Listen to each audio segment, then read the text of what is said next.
Hello and welcome to the David Pakman Show. I'm producer Pat Ford filling in for David today. David is coming home from a big podcast appearance he did yesterday. He's going to tell you all about it on the show tomorrow, but here I am today to present today's show. We have a lot of fascinating stories we're going to delve into. We're going to talk about this congressman who claims that you need ID to buy pasta at Olive Garden. We're going to talk about Pete Hegseth giving this disastrous testimony in front of Congress. And I want to start today by talking about Donald Trump, who hosted the Lebanese president in the Oval Office, and just how evasive, how deflective he was.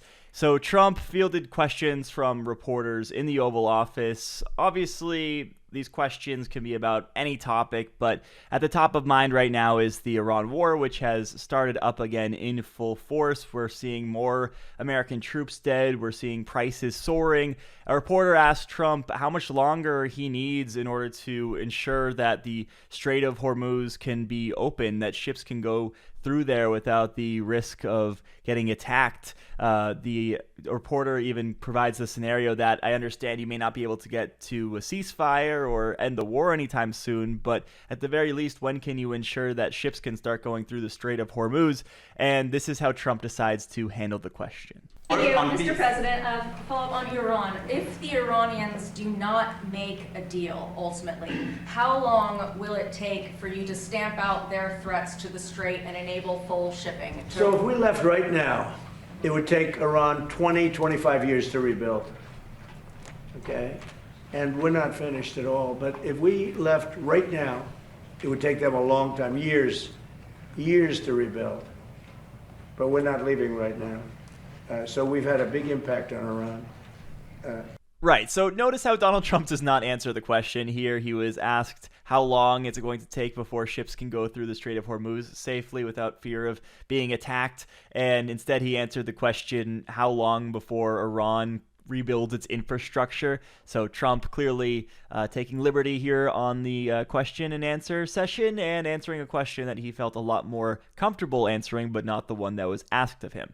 Then Trump is asked what the plan is, because it seems Iran doesn't have any motivation to stop the war effort, really. Things have been going more so in their direction than that of the United States. And here is Trump employing a few different logical fallacies, but the main one is appeal to ignorance. I'll play the clip here, and then we'll see if we can identify it, and then I'll discuss what exactly I mean. Mr. President, there are no signs that Iran is ready to stop fighting. So what is the plan? Is the plan to just keep bombing until they give up? There are no signs. Why, do you know something that I don't know? Will they continue to attack our allies and kill You don't Americans? know what the dialogue is behind the scenes, that they want to meet desperately to try and end it because they're getting decimated. You don't get that when you listen to your fake station, but you don't know anything. So talks are you know still something possible, that I don't likely? know? Do you know something I don't know? Well, tell us. I will tell you, they want to desperately meet, and until they're ready to meet in a meaningful way, we have no interest in even. So Trump is obviously in a corner here. He doesn't want to answer the question. So what does he do? He uses the fact that he's president and the idea that he must have access to information that this mere reporter doesn't have as a way to prove that he is right in his mind. Of course, this is logically fallacious. Trump is using the absence of the journalist's knowledge as proof that she is wrong. But of course, you can't even engage with the argument. You can't even engage with the claims that Trump is making if he just says, well, it's classified and I'm privy to all this information that you're not. Next up, we have Trump being asked about the impact of the war on the midterms. And I think there are a few different schools of thought when it comes to this, a lot of different opinions about what Trump thinks about the upcoming midterms. So let's play the clip and then we'll explore some of those different ideas. Do you believe that Iran is trying to impact the midterm elections by threatening the Strait of Hormuz? They won't have any impact on me. I'm just going to do the right thing. I don't view it as, gee, we're having an election in a period of time. You know, everyone says, oh, I'm doing something before. No, the election, I can't think about that having to do with this. I think people are very impressed. I mean, we took over Venezuela. We now have a great relationship with Venezuela. We went to war with Venezuela, and the war ended in one day. So is Iran using the fact that there are midterms in the U.S. to their advantage? Of course they are. Is this something that's a big disadvantage for Trump and Republicans who wage this war effort? Of course it is, especially because, Iran doesn't have to worry about midterms. They don't have such a thing over there. So there's that aspect to it. But there's also the question about whether Trump even cares all that much about these midterms, because we have to remember that at the end of the day, Trump's name is not on the ballot, and he's certainly not acting like someone whose name is on the ballot. A lot of the actions that he's taken as president, especially in the second go around, have been via executive order. He knew at some point that he wasn't going to be able to get rid of the filibuster, so even though he had control of the House and Senate, he didn't have enough votes in the Senate to do what he really wanted to do. So he did what he could and has been doing what he can with executive orders, but he also realizes that if Democrats were to take back control of the House, or the House and Senate even, it's going to diminish his power, but he's still going to be able to do a lot of things unilaterally. And I think that may just be enough for him and his ego. Now, of course, Congress is important. I'm not shortchanging Congress and the importance of that. We need to make sure that we get control of the House and Senate, because then we can have control of committees, we can have investigative power, we can bring people in for testimony and subpoena people, we can stop Trump's judicial nominees. But I think that Trump has assessed that the ship has sailed when it comes to the midterms. He's at the very least going to lose the House,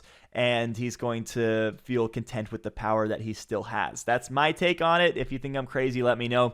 And then, of course, there are also people who hear me say this and say, well, of course he's acting nonchalant about it because he has a plan, which is to suppress the vote and put in things in place that will make it so he'll be able to rig the election, or at the very least cast doubt in the election if Democrats end up winning. So there's that aspect to it too, and that very well may be the case. There's also this additional explanation that other people could raise, which is that he's so far cognitively gone and so isolated informationally that he thinks that he's super popular and that this war is super popular, and talking about the 2020 election conspiracy theories is super popular. So no matter what he does, he's going to be A-okay, and Republicans will just sweep the midterms anyway. I don't know if even he believes that at this point, but that's another take that someone could have. Next up, we have Trump coining a phrase. We may need to put this one on the soundboard, I think, because this is really an original one. Take a look at this one. I put a couple of them up today. Young kids, they kill them. They kill them like they're candy. It's crazy what they do. They treat them so badly. They're just killing people just at random. Over 52,000 people, and nobody talks about it. Yeah, I've heard the expression kill them with kindness. I've heard the expression handing it out like candy, or I've heard, what else, taking candy from a baby. But I've never heard this one. I've never heard kill them like they're candy. That's certainly a new one. I think a new one that Trump came up with. Next, Trump says that he's going to Dover to attend the dignified transfer of the 2 soldiers who were killed in the war. However, Trump can't bring himself to say exactly that's what he's going to do. He alludes to it, he suggests it, but he doesn't actually say, that's why I'm going to Dover. It's to accept the remains of the fallen service people who died because of the war of choice I decided to get the U.S. involved in. I'll be going to Dover for something that I feel it's a great honor for me to do it. These are people that want it, and they feel like I do, that Iran cannot have a nuclear weapon. Very simple. It's a very simple dictum. They cannot have a nuclear weapon, and they won't have. They're not going to. They have no chance of having a nuclear weapon. And then here's Pete Hegseth saying that he's also going to Dover. Also, Pete Hegseth alludes to the fact that there's some business to be handled over there, but he doesn't say exactly what it is. Well, just how we're doing, generally speaking. Well, it'll be an honor as well to join you at Dover to recognize these incredible Americans who committed to the cause just like you are. Something no president's been willing to do. 47 years, they build up a conventional capability like the North Koreans did. Remember, that's how North Korea made their way to a bomb. So much weaponry that no one was willing to stand up to them. If Donald Trump and Pete Hegseth thought that this war was worth fighting in, they would be a lot more willing to just lay their cards on the table, I think, and speak plainly about what took place. They'd be a lot more willing to just say, yes, there are members of the military who are paying the ultimate sacrifice, but it's for a good reason, because we have to accomplish our military objectives, and this is a fight that the American people support. But of course, they can't say all that stuff because the American people don't support this, and it's not a worthy cause. And deep down, they know it. They, at the very least, know that it's unpopular. And so they can't even bring themselves to say what they have to go to Dover for because they, I think in Pete Hegseth's case, feel ashamed. And in Donald Trump's case, he knows that it's unpopular and the American public don't want to hear about American service members dying in this thing. Next, we have Trump talking about the glory days, it seems, going back to the very beginning of 2026 when he was easily able to kidnap Nicolas Maduro and bring him here to the United States to face drug charges, essentially doing regime change over in Venezuela. He's reminiscing on how that was so easy comparatively to the situation that we have now in Iran. I think people are very impressed. I mean, we took over Venezuela. We now have a great relationship with Venezuela. We went to war with Venezuela, and the war ended in one day. And we have now an incredible relationship with Venezuela. We're taking out millions of barrels of oil. Yeah, it's funny how you can have a great relationship with a country after you take it over and essentially replace their leadership. Trump acting like that's a surprising thing. And then we have Trump talking about his decision to impose tariffs on Canada to the tune of 50%, really just on a whim. Here is Donald Trump just saying, yeah, it's a retaliation over not just the wildfires, or not the wildfires specifically, but lots of things that have been happening. On your tariffs last night, the Canada tariffs, are those a response to the wildfires in? No. That's separate. We're looking at that separately. And what, is there anything Canada It's only can do? response to the way they've treated our farmers and our people. Yeah, Canada's been very, very tough on us over the years, for many years, and no other president's done anything about it. I love Canada. I love the people of Canada. Many friends that live in Canada, but their leadership from Trudeau to the current leadership, I mean, in all fairness to them, they need us to survive. Oh yes, that all sounds very, very thought out, very well researched. It sounds like something that Trump is not going to taco on in 2 weeks' time after he has a very good and productive conversation with Mark Carney, and after he and his friends have made enough trading on this news that he ultimately backs off from. This, of course, sounds exactly like the type of thing that Trump is going to taco on, so we'll follow up on this in a little bit because it does seem like he's not going to stick to these 50% tariffs with Canada. Next, we have Donald Trump talking about that primetime address that he did last week about so-called election integrity and the midterm elections, and he made the claim during that address, of course, that China interfered in the 2018 midterms and the 2020 election, and he uses that as justification to push the Save America Act. Well, a reporter asks, given this information about China interfering supposedly in our elections, are we using, and we're using that as justification to do all these things that you want to do with our voting systems, are we going to hold China accountable in some way? What's our response going to be, given the fact that they essentially attacked our sovereign electoral process? Well, Trump, we know, is a very vindictive guy, right? I mean, he just decided to slap tariffs on Canada for seemingly no reason, after all. So you have to expect he's going to do something severe against China, right? Well, no, it turns out that Trump thinks that this happened a long time ago, so we don't have to worry about it anymore. Mr. President, are you planning on putting any pressure or consequences on China for what you announced about them meddling in the 2020 election? Well, we're going to talk to them about it. It took place a long time ago. I think China is maybe a little bit different today than it was then. But look, they do things and we do things to them. I'll be honest. We do things to them, too. It's not a one-way street. But we'll be talking to them. Yeah. Yes, so according to Donald Trump, this election integrity issue is the most important issue facing Americans. It's more important than housing and affordability, and Americans have it backwards when they think it's those other things like housing and affordability that are actually the top priorities. It's actually election integrity, according to Trump. We need to overhaul our election systems. We need voter ID. We need to make it so that the federal government, not the states, are in charge of elections. All these things that they want to do.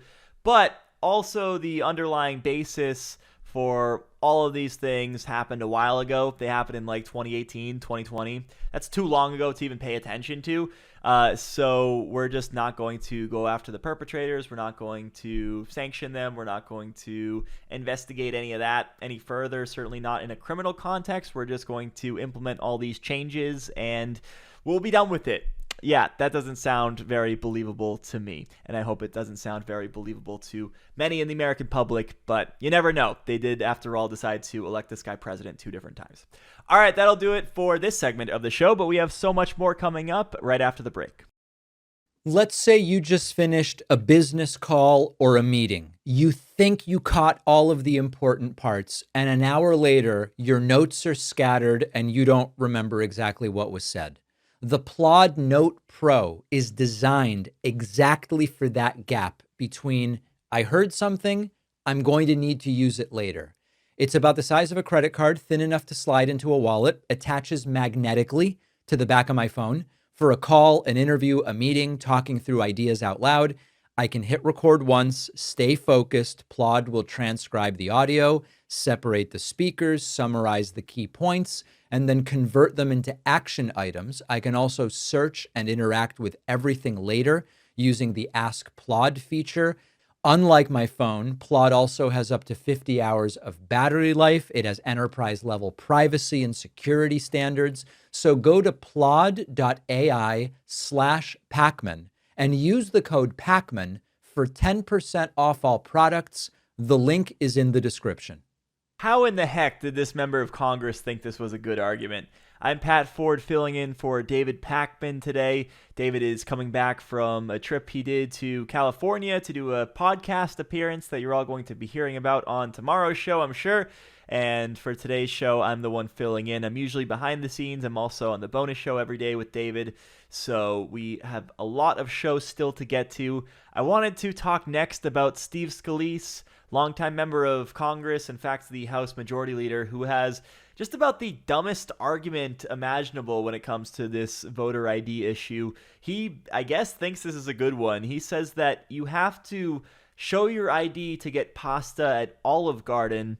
Therefore, we should have ID for voting in the United States. That's what Steve Scalise believes. He says that, when you sit down and you get your fettuccine Alfredo at Olive Garden, or you get maybe your lasagna or your chicken and shrimp carbonara or whatever the hell you're getting for your pasta, maybe just your spaghetti with meat sauce, and I don't know. I like the pesto myself. He says that you need to show ID in order to do that. Here is Steve Scalise making an absolute fool of himself, saying that that is how it works over at Olive Garden. Show and picture ID to vote. Not a complicated subject. Again, anybody that gets on an airplane has to show a picture ID to vote. Nowadays, if you want to go to Olive Garden and get unlimited pasta, you got to show a picture ID. This isn't complicated stuff, yet every Democrat is against these basic things. Why? The only reason you can be against that is if you want voter fraud. Yes, I'm sure the next thing that the Democrats are going to do is make it so that you have to show ID to get dessert over at Chili's. In order to get the chocolate molten lava cake or the, that chocolate chip cookie they put in the skillet, you're going to have to show ID before you can do that. The Democrats are going to be all in support of that. Yeah, this is a really bad argument made by Steve Scalise here. I don't think a very convincing one. He must have thought it was a good one, but maybe there was the possibility he realized after it wasn't such a great argument. No, actually, he decided to say it again on national television. Here he is on CNBC making the exact same point, that you have to show ID in order to get pasta at Olive Garden. Therefore, you should show ID to vote. When you think about something like Save America, which is at the heart of democracy, just saying, show picture ID to vote. For God's sake, you can't go get pasta at Olive Garden without a picture ID. Why not be able to show a picture ID to vote? The franchise of American democracy, and the Senate can't get 60 votes to move it. So what exactly is going on here? Where did this come from? Well, Olive Garden brought back a popular promotion offering 10,000 lucky customers 13 weeks of unlimited pasta for $100, which I've got to say sounds like an incredible deal. No wonder they have to limit it to 10,000 customers. When a user on social media asked if the single pass could be shared among the whole family, Olive Garden replied that the passes are personalized, so no. They're non-transferable passes. The pass holders must also show a valid ID along with the pass in order to show that it's you who is the owner of the pass. So this is not just like a standard dining thing where you show up and you want to get your chicken parm and they say, "Where's your ID, sir?" as if you were buying like a Manhattan cocktail. This is for a specific promotional deal, and Olive Garden wants to make sure that people aren't taking too much advantage of it. They want to make sure that people aren't abusing it. So this isn't the first time that right-wingers have taken a grain of truth and blown it up way out of proportion to the point where it's so clearly a lie. And it's also not the first time that Republicans have made outrageous comparisons when it comes to this voter ID issue and what you need an ID to do versus not do in this country. Trump on a number of occasions has said that you need an ID to buy groceries. You go to the grocery store, you go to the gas station, they ask you for ID. Here's one such example of him doing that, saying that you need an ID to buy bread at the grocery store in this country, but you don't need an ID to vote. I saw on the television one of these characters. There shouldn't be voter ID. Now you have voter ID to buy a loaf of bread. You have ID to buy a loaf of bread. You have everything. You have pictures. When they had. So right-wingers love to make these arguments about how you need an ID to do everything in this country. You need an ID to drive, to buy alcohol, to get on a plane, to even get bread at the grocery store, according to Trump, and to buy pasta at Olive Garden, according to Steve Scalise. But what they don't tell you is that those things, whether they be driving a car or buying pasta at Olive Garden, are privileges. They're not rights. They're not rights that the government is duty-bound to not infringe upon, like the other rights that we have in the Constitution. Driving is a privilege. Flying on a plane is a privilege. All these things are privileges. Voting is a right. In the Constitution, you cannot be denied the right to vote based on race, color, gender, or age if you're over 18. There can't be poll taxes, which, by the way, this issue of voter ID overlaps with to a great degree, because you often need money in order to get that ID in the first place, or if you don't need money to get the ID, you often need money to get the documents in order to put yourself in a position to get that ID in the first place. So the Constitution doesn't mention Olive Garden. I hate to say it, but they do mention voting quite a lot. And if Steve Scalise wants to stay consistent on this, another way to go about doing that is to push for a constitutional amendment to make it so that Olive Garden can't do this sort of thing. So I am going to here and now present a possible 28th Amendment to the United States Constitution. I shall read it for you. It goes as follows. Congress shall make no law, nor shall any state or private enterprise enforce any regulation abridging the right of the people to freely order or consume pasta, nor shall any person be required to present photo identification to access breadsticks or the never-ending pasta bowl. So I'm hoping that in 200 years' time, people aren't debating over the commas and the specific grammar things that I've put in this amendment. I hope it's as clear as possible and we can get this thing through Congress. It sounds like it's a big priority for Steve Scalise, so maybe he'll support this and we'll get it through the Senate and the House with the 2/3 majorities we need, and then the 3/4 of the state legislatures in order to make this a constitutional amendment. Little bonus clip for you all. Here is Steve Scalise calling Democrats communists, which is what Republicans always do. I was going to, say, well, this is what Republicans do when their backs are up against the wall, when they know that they're going to lose in the upcoming elections, but really is what they just always do, whether they're winning or losing. Let's take a look at Steve Scalise talking about how communism is on the ballot this November. The Bolshevik takeover of the Democrat Party is in full swing. And communism is on the ballot this November against freedom. Make no mistake about that. The lines have never been more clear in an election. It's got to be so easy to do this job, right, of being a right-wing politician. All you do is you talk about these culture war nonsense issues, you blow things up out of proportion, you make dumb arguments like this, calling Democrats communists, and do you pay attention to the needs of working people in this country? No, you totally ignore those and you accept whatever your rich buddies tell you. And then if you want to leave Congress one day, well, then they'll give you a 7-8 figure salary in order to give you a thank you for all the things that you did while you were in power. So Donald Trump, we know, wants to pass the SAVE Act to ensure that we have voter integrity in this country. He says that that's a top issue. Steve Scalise and congressional Republicans are doing everything they can in order to accomplish that. But we know that the people actually care about housing and gas and food and health care, and Republicans have largely been silent on those things. They'd rather talk about ID for linguini. Donald Trump absolutely exploded today on Truth Social, and I gotta say, it is remarkable how much this guy posts, how much time he must waste posting all of this nonsense to social media, even if he's just doing a lot of reposting or it's actually someone else who's typing up the posts. It's like, this guy is just wasting so much time. If it was the average person, you would want to have an intervention with them to tell them to deal with their social media addiction. Here is the president of the United States just spending hour after hour posting to Truth Social and stuff that's not even all that important either. Stuff about how, the World Cup was so great, and he posted this video where he edited out the awkward moments of him presenting the World Cup trophy. He tweeted out some endorsement of Mike Pillow, who's running for governor of Minnesota. Of course, that candidacy is going nowhere.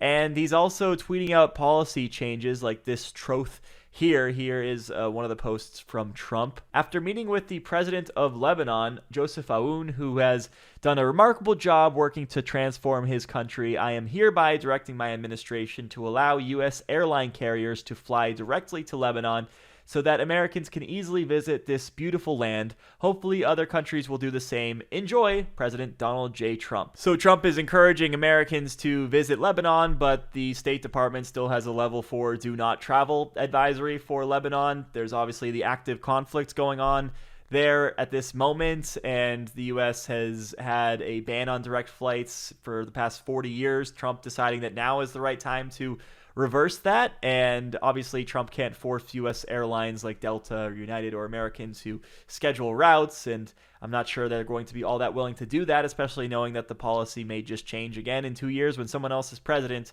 But here's Donald Trump saying that he is doing this thing, and it's very, very important. Next, we have Trump comparing Iran and the casualties that we've seen there thus far to other wars in America's history, basically saying that this one isn't as bad as the other ones. Afghanistan War, 20 years, 2,000 dead. Iraq War, 9 years, 4,600 dead.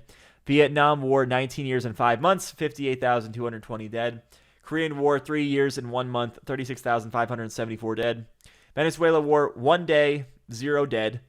And the Iran military conflict, 4 months, 18 dead. Mind you, when he says dead, he's only talking about American service members. He's not talking about the civilians who are losing their lives over in Iran.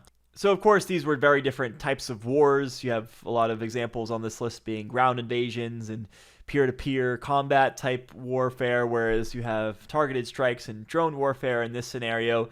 But also the argument that this Iran war is just a few months old, therefore you can't criticize it, doesn't make a whole lot of sense, because at one point those other wars also were just a few months old, and obviously they went on for way too long and they became quagmires that we couldn't so easily get ourselves out of.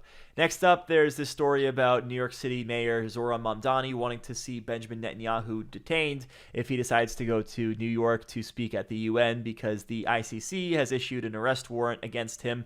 Now, it's a very legally dubious thing, because under US law, the mayor of New York City doesn't have the authority to carry out such an arrest, and in fact, federal law prohibits local enforcement from cooperating with the International Criminal Court. However, Netanyahu is really not the guy that you want to go to bat for, and Trump is willing to defend him in this Truth Social post, saying that no, he doesn't belong in prison. Here is Trump saying that, even though he tricked me into this war in Iran, even though he fooled me into going into this thing that I'm having a very difficult time dealing with politically and otherwise, I'm still going to back up Netanyahu and say that he's not going to get arrested if he decides to go to New York to speak at the UN. So this is the Truth Social post. Donald Trump saying Benjamin Netanyahu will not be arrested in any way, shape, or form while in the United States of America. He is fighting against the Islamic Republic of Iran, which recently killed 52,000 innocent protesters and has spent the last 47 years killing American soldiers and others.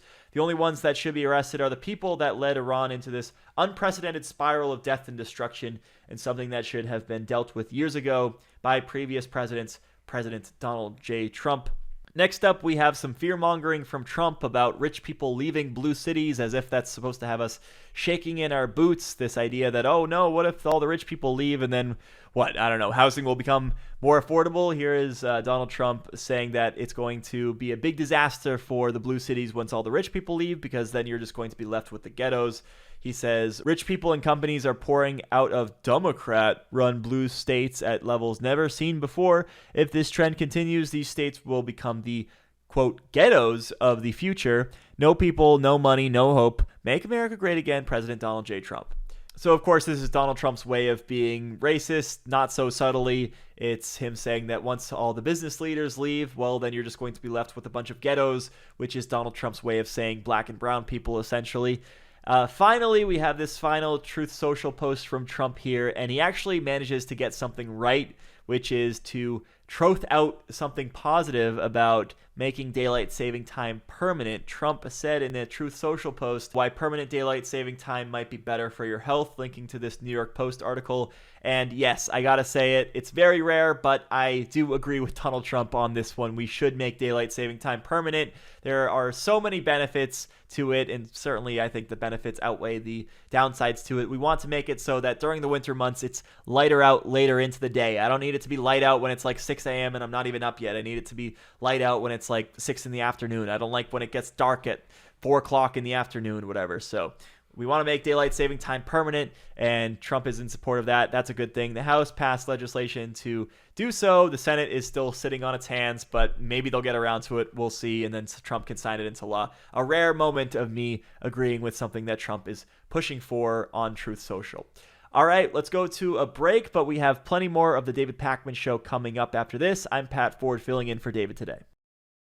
The David Pakman Show is an audience-supported program, and the best, most direct way to support the show is by becoming a member at joinpakman.com. You'll get the daily bonus show, the daily commercial-free show, and plenty of other great membership perks. Get the full experience by signing up at joinpakman.com. Welcome back to the David Pakman Show, everybody. I'm Pat Ford, filling in for David today. He'll be back with us tomorrow. Well, the U.S. Defense Department, they say that they're running out of money. Despite the fact that they have this $1.5 trillion annual budget, they can't seem to afford this war that's also not a war with Iran. The ongoing conflict with Iran has severely depleted military funds, leaving critical operations at risk of running out of money within a matter of weeks, is what they tell us. Apparently, they are running out of money, and we have to give them $67 billion in emergency defense funding, although the House is willing to apparently give them even more, $73 billion. So lawmakers from both parties, but especially Democrats, obviously, are frustrated by the Pentagon's failure to provide an accurate cost assessment of this war. We were told that this was going to cost a fraction of what it's already cost us, and we know that this thing could end up going on for not only months and months, but years and years, and who knows how many trillions it could end up costing us when it's all said and done. So in comes Pete Hegseth, the former Fox News weekend host turned defense secretary, turned, I guess now, war secretary, as he wants to be referred to. He is there to do Trump's dirty work and to beg Congress for more money so he can ramp up the war machine. Here is Pete Hegseth opening up his testimony by presenting the idea of giving the Pentagon more money as something that's really an existential question for the United States. We face the greatest threat today to the nation if we decide not to give the Pentagon more money, is what Pete Hegseth argues in this clip. Let's take a look at it. We know what that means, that means 1.5 trillion. Given the world that we live in and the disaster of what the Biden administration budgets gave us, not funding this department at 1.5 trillion, I believe, is the greatest threat that our nation faces. Either we invest in our warriors at this moment of step change on the battlefield and growing threats, or this is all just talk.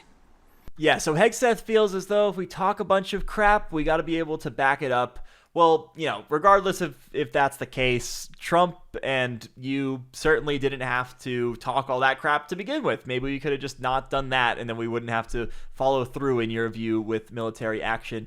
Next up, we have Georgia Democratic Senator Jon Ossoff just absolutely tearing in to Pete Hegseth, using his own words against him, because Trump and Hegseth and all these Trump administration officials love to have it both ways. But if you just play back their own words, from a few weeks ago, a few months ago, then they end up looking like fools because they're constantly contradicting themselves. Here is Jon Ossoff putting on a masterclass, really cornering Pete Hegseth here. But Mr. Secretary, you stated that on day 14 of this conflict, in the second week of the conflict, you stated that Iran's military had been, quote, destroyed and, quote, made combat ineffective. Was that an accurate statement? Yes or no?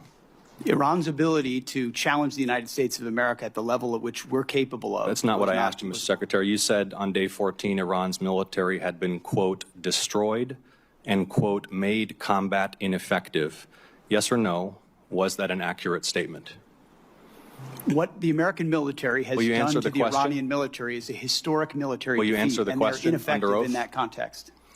So Pete Hegseth is so obviously in a pickle here because he can either decide to stand by his statements from before and go along with this narrative of we're crushing Iran and they have no Navy left, they have no Air Force left, and we're just completely dominating them and they're begging for mercy. He can stand by all that stuff, but then it's really hard to make the pitch that you need $67 billion to fund the war effort. So that's why he's trapped between a rock and a hard place, and so he's trying to get as clever as he possibly can with it, but Jon Ossoff is just not letting him get away with it and making it clear that it's obvious that Pete Hegseth is not answering the question. And then there was this glorious moment from the testimony involving Connecticut's Chris Murphy, who asked about Trump's private jet that he got from Qatar, the bribe that he got from Qatar, really, because this thing is supposed to end up in Trump's presidential library once he has a presidential library. And here is Pete Hegseth being asked about it. Chris Murphy has a bunch of questions about it, including, can we ensure that this does not just end up being something that Trump privately owns? And Pete Hegseth scurries around this question yet again. I think there are two really important questions here. One, will you make public the amount of money that you are spending to upgrade this plane?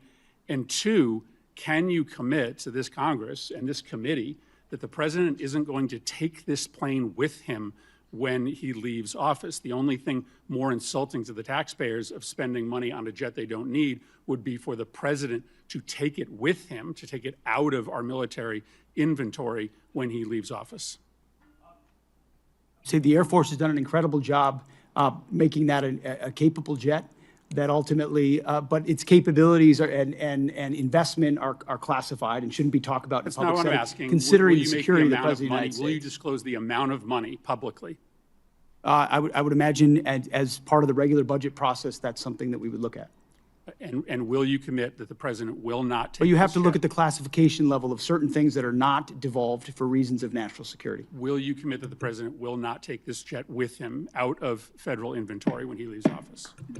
That's not a decision for necessarily me to make, and ultimately we're grateful to have it in the fleet for the Air Force to protect the President of the United States. That's a deeply Senator unsatisfactory Peters. answer to the American public. Yes, of course. It's a matter of national security whether a president can take personal ownership of a plane that was gifted to him from a foreign government once he's no longer president, whether he can take that military jet with him that the taxpayers put a bunch of money in to make it so that it could be used as Air Force One to begin with. That is convincing to absolutely no one, but this is the get out of jail free card that they often use, the it's classified excuse, and it's perfect for these Pentagon officials who are trapped in a corner. They act as though, oh, I'll tell you about this later, Senator, behind closed doors, but just not right now, not in this very public setting. It's a national security issue whether Trump can take private ownership of this plane when he's no longer in office. He can't answer the question, folks. He can talk about trans people and how he doesn't want them in the military. He can talk about all these things, DEI and testosterone levels for young men in the military and how they should be on TRT if they need it, but he can't talk about anything having to do with the Iran war, and he can't talk about Trump's new Arab Force One. He doesn't have the answers to those questions, but all those other culture war things he's willing to talk about. We told you last week about how the sister of the late Senator Lindsey Graham was chosen to fill his Senate seat until his term ends in January, and we were saying, this is just straight up nepotism. Obviously, the only reason that Darlene Graham Nordone was chosen to fill the seat is because she was Graham's sister, and the idea is this is a way to pay homage to Graham and to honor his legacy by allowing his sister to serve out the term. But if there was any silver lining to the nepotism, it was that it was just for a few months, right? It was between now until the term ends in January, and then Graham was actually supposed to be up for re-election in November. So the idea is Darlene will finish out this term, and then Republicans in South Carolina will have an opportunity to have a contest to choose their next senator. Maybe it'll be Ralph Norman who they go with. Hopefully they don't go with someone crazy like that, but maybe they'll go with someone more reasonable.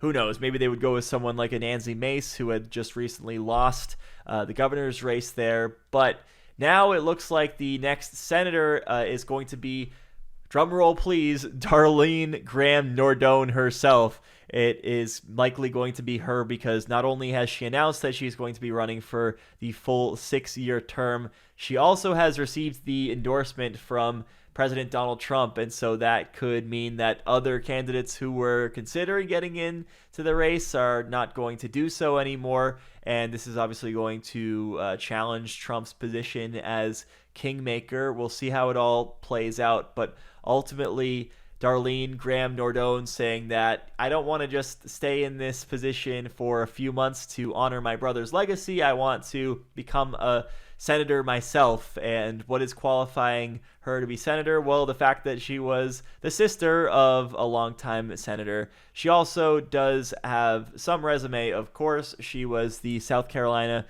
Commission for the Blind commissioner and agency head for a good period of time from 2019 to 2026. And obviously that's honorable work. There's no doubt about that. But it's not something that you necessarily associate with a stepping stone for a U.S. senator.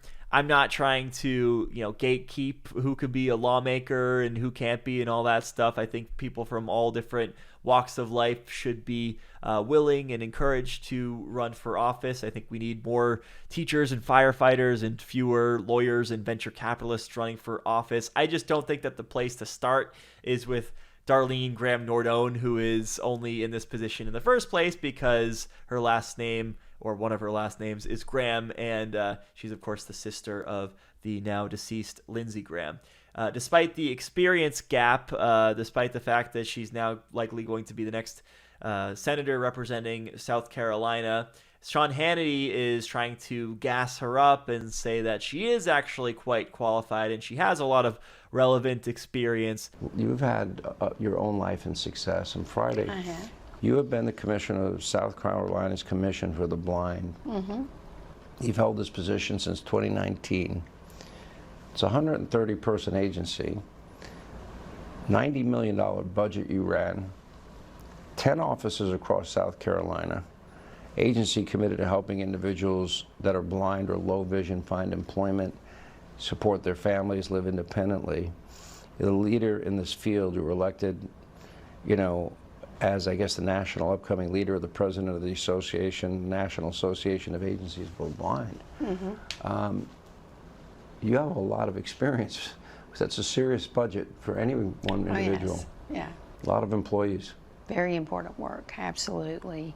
Oh, yes, of course. Sean Hannity just completely beside himself talking about Darlene's level of experience. This is the same guy, mind you, who 20 years ago, I remember, was talking about how Barack Obama didn't have the experience to be president of the United States because, sure, while he was a U.S. senator and he was a state senator in Illinois before that, and he was a community organizer before that, that just wasn't enough experience to be president in Sean Hannity's mind. But Darlene, she has enough experience because she was the chief of the South Carolina Commission for the Blind. Give me a break. Now, another thing that's interesting about Darlene is that it's only been a few days. We don't fully know what she's going to be all about as a senator, but she certainly doesn't seem to have the same foreign policy focus that Lindsey had. She seems to be a lot more focused on everyday domestic issues. In fact, during this same interview, she said, quote, Lindsey, I used to see him on the talk shows. I would watch him and I'd be like, Lindsey, are you just talking about national security all the time? And I understand that's important, protecting our borders, national security. But talk about also what matters to the average person, the price of groceries, the price of gas, healthcare, insurance, those kinds of things. That's what I'm worried about. So all that stuff sounds good, especially because the American people say that that's their top focus right now, all those things that she mentioned. But does that mean she's actually going to do good things and support actual changes that are going to make people better off when it comes to those different things? Not necessarily. We don't know, because Republicans never seem to have any solutions for any of those issues. And when they do pretend as though they have solutions for them, they're really just ways to bring about tax cuts for the rich and deregulation. So we'll see what ends up happening if indeed she gets elected senator there. First, she has to get through the primary. Democrats are putting up an alternative, of course. That's Dr. Annie Andrews. So it's good to know that there are alternatives to voting for Lindsey Graham's sister and any other crazy right-wingers who may end up entering this race. If you like this show, I would love for you to get my Substack writing. Each day, I'll send you a rundown of what's on the show, what's happening, what matters, why. It's free, no spam. Substack is also the only place where we own our data. So if we get censored on social media or on any platform, Substack's going to be the only way I can tell you what is going on. Sign up now at davidpakman.substack.com. Welcome back to the David Pakman Show. I'm producer Pat Ford filling in for David today. He'll be back with us in studio tomorrow.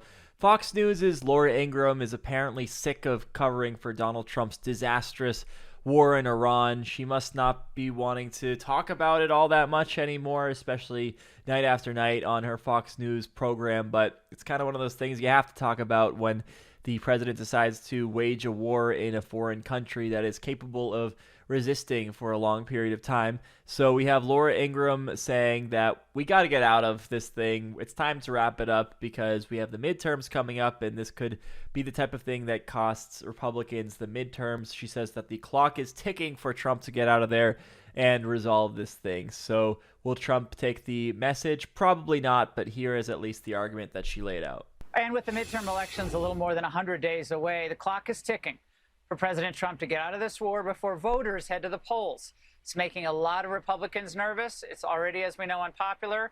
According to the New Washington Post Ipsos polls, 69% of Americans disapprove of the handling of this conflict.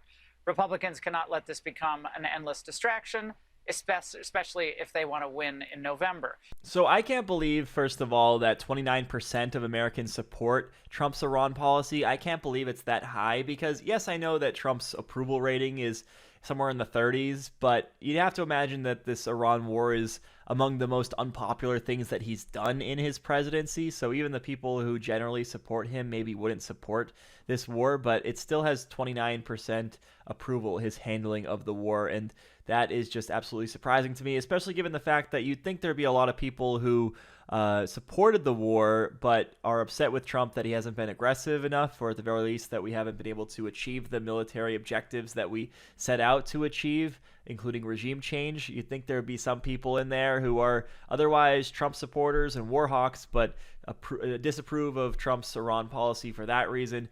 But nevertheless, 29% is still enough for Laura Ingraham to say that it's time to bring an end to this Iran war, Donnie boy. Otherwise, it's going to cost you the midterms.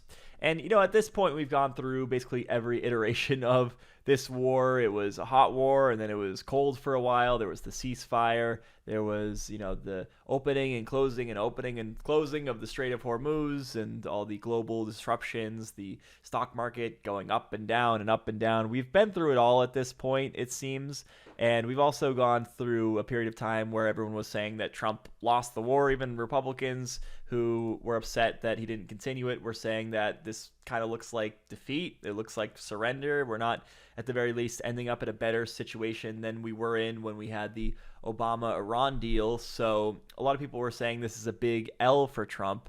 Laura Ingraham has taken a look at all these different iterations, right? She's taken a look at the possible outcome of this war being Trump holding up this big L for the Republican Party, and she says that that is actually preferable to Trump getting stuck in this forever war in Iran, just continuing this thing forever.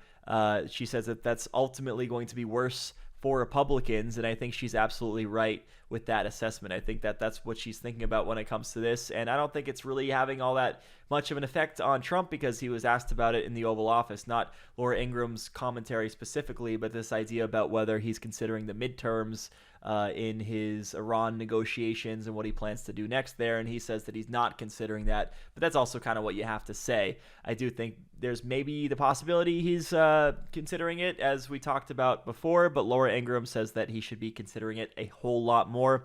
Meanwhile, over at Fox News, we have Maria Bartiromo, who is still just trying to figure out what the hell is going on. It seems she is so confused because she recognizes that, on the one hand, Trump says that he wiped out the Iranian military, but yet she also sees that the war is continuing. So she's like, what's going on here? How come we need more money to fight the war if we already took out their Navy and their Air Force and all that stuff? Here is Maria Bartiromo, just confused as can be. I don't understand how it's possible that Iran has the capabilities to fight this way and continue to try to lash out at Gulf countries and U.S. military bases, because the U.S. has obliterated Iran's military, and the president continues to reiterate that. So there's a short answer to Maria Bartiromo's question, and then there's a longer answer. The short answer is that Trump lies about really just about everything, and he lied about this. He lied about the extent to which we've been able to decimate the Iranian military.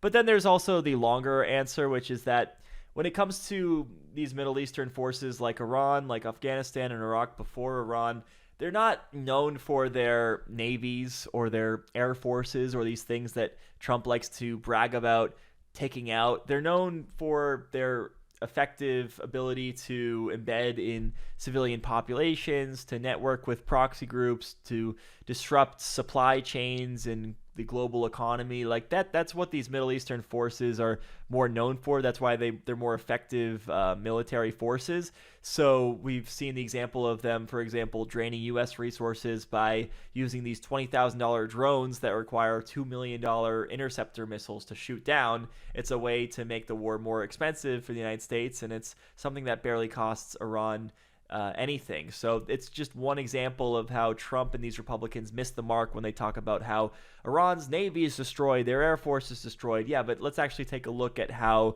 the war plays out and what the conflict is like day to day, and you'll see that that doesn't really seem to be all that relevant. And then finally, something that should send chills down everyone's spine, we have retired General Rob Spalding, who appeared as a guest on Fox News, and he said that this war could go on for 20 years. Now, is he saying this as a warning? Is he saying this like in the same way I do, which is that this Iranian conflict could end up going on for 20 years, so we have to make sure that we put a stop to it now so it doesn't get to that point? No, he's nonchalantly saying, look, our other recent conflicts like Iraq, Afghanistan, they lasted something like 20 years, so what's the problem with this one lasting 20 years? Get a load of this. No, I don't think, the Pentagon has done a great job of restocking the munitions. I don't think that's an issue at all. But I do expect that we're going to be there a long time. Operation Northern Southern Watch went on for, almost 20 years, I think. So I think this is going to be something similar. We're going to have to stay there. Those guys aren't going to change their behavior. We have to adapt. And I think, we're going to have to get the Gulf states and those that rely on the oil coming from the Gulf states to help pay for this. All right, so this guy is acting as though this is no big deal because we had the 20-year war in Afghanistan, we had the 20-year war in Iran, so this is just another one of those, right? It's just another 20-year conflict. Well, no, the American public, they're not used to these wars, they're not okay with these wars, they're sick of these wars, we're sick of these forever wars, and Donald Trump himself campaigned against these forever wars. He said that he was going to end all the wars, but instead, of course, we've seen the exact opposite, and this is how it happens, right? It's the same pattern every single time. It's just supposed to be a few-week conflict, and then a few weeks turns into a few months, and then that turns into a few years. Then we're talking about a few decades, and I don't often agree with Laura Ingraham, but on this one, I certainly agree with her over Rob Spalding. I know she wants to get out of the war to bring about a favorable result for Republicans in the midterms. I just want to see peace. I just want to see the tragedy over there stop. Obviously, no matter how it ends at this point, it's going to be an embarrassment to the United States, but hopefully we can prevent it from getting a whole lot worse. All right, that's going to do it for today's episode of The David Pakman Show, but the show continues if you are a member. If you want to to become a member, of course, sign up at joinpakman.com. Then you'll get access to the bonus show. On today's bonus show, we're going to be talking about the MAGA golfer Bryson DeChambeau, who tried to get a penalty overturned. He threatened to call up Trump to persuade the league, I guess, to overturn a penalty that didn't go his way. Clearly inspired by the decision that Trump made to call up the FIFA president to get him to overturn the red card against the U.S. player ahead of U.S.'s game against Belgium recently. So there's that story that we're going to talk about, and then we're also going to talk about how Donald Trump is just sitting on the war chest that he has. He has this massive war chest that he should be using to spend on 2026 candidates to help them win in their midterm races, but instead he's just hoarding all the cash, and he's probably going to direct it to his presidential library or something like that.